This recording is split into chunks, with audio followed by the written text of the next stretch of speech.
Ya, senapan serbu kebanggaan Rusia dengan jumlah produksi yang sangat fantastis ini menjelma menjadi senjata paling umum dan banyak digunakan di seluruh dunia. Tercatat untuk saat ini, ada sekitar 100 juta senapan Kalashnikov yang diproduksi secara resmi di 55 negara di seluruh dunia. Angka tersebut baru yang terdaftar secara resmi, belum termasuk sejumlah salinan rekayasa lain yang dikembangkan untuk mempelajari struktur, fungsi, dan cara kerjanya.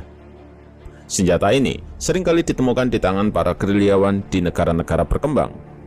Tetapi, image-nya menjadi sedikit tercemar tatkala ia juga menjadi senjata andalan bagi banyak kelompok kriminal bersenjata di berbagai belahan dunia, mulai dari perompak, pemberontak, dan juga teroris. Saat ini, mungkin banyak yang mengira jika senapan serbu AK-47 begitu sempurna untuk bertempur di medan perang. Namun meski begitu, ia tetap memiliki kelemahan. Nah, agar poinnya adil, Mimin sudah merangkum mengenai 3 kelemahan dan kelebihan utama dari senapan serbu AK-47. Kelemahan yang pertama adalah dari segi recoil atau gaya tolak balik.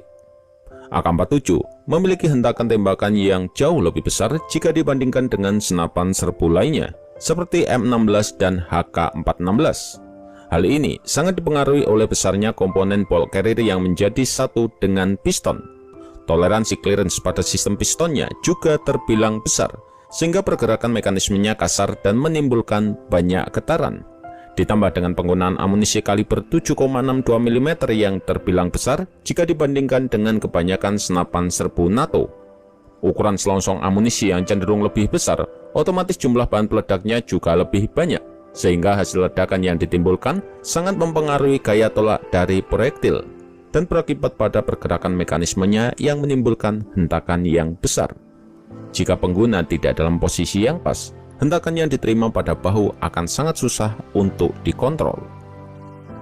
Kelemahan yang kedua, yaitu pada akurasinya. Dengan menggunakan jenis proyektil yang lebih berat, AK-47 harus mengorbankan cara tembak efektif yang dimilikinya.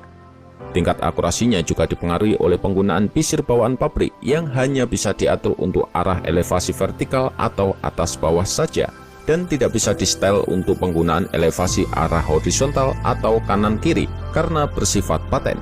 Sehingga jika arah tembakannya tidak cross dengan sumbu horizontal, maka pengguna hanya bisa mengira-ngira arah bidikannya.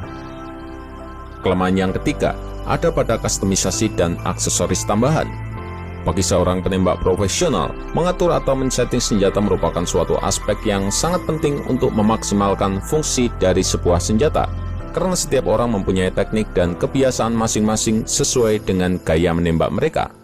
Selain keterbatasan aksesoris yang dapat digunakan AK-47, ia juga memiliki popor yang bersifat fix atau tetap, serta ukurannya yang cukup besar dan berat, sehingga pengguna harus bisa menyesuaikan dengan kondisi tersebut, dan dalam kasus yang ada membutuhkan jam terbang yang cukup tinggi.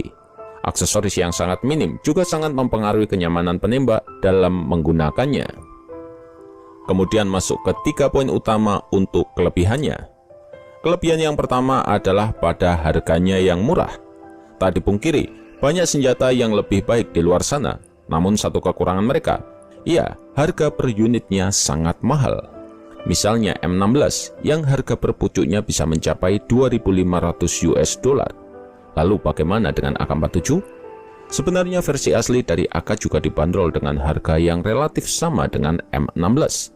Tetapi pada versi senjata non-lisensi yang banyak dipalsukan di berbagai negara, dibanderol dengan harga yang jauh lebih murah. Dengan 1 unit M16, mereka bisa mendapatkan sekitar 3-4 unit AK versi non-lisensi. Padahal soal kemampuan, kedua senjata ini juga tidak terpaut jauh. Harga yang sangat murah ini tentu saja juga menjadi pertimbangan bagi kelompok teroris untuk menggunakannya sebagai senjata utama. Kelebihan yang kedua adalah pada daya hancurnya yang besar. Ya, AK-47 memang memiliki kemampuan yang gila. Bahkan jika dihitung dari skala joule, power dari senjata ini lebih unggul beberapa ratus poin dari M16, sehingga ia sangat efektif untuk dipakai di pertempuran jarak dekat.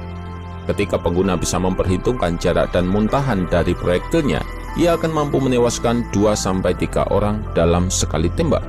Karena dengan menggunakan amunisi yang lebih besar, proyektilnya mampu menembus halangan seperti pohon dengan kondisi proyektil yang masih tetap utuh.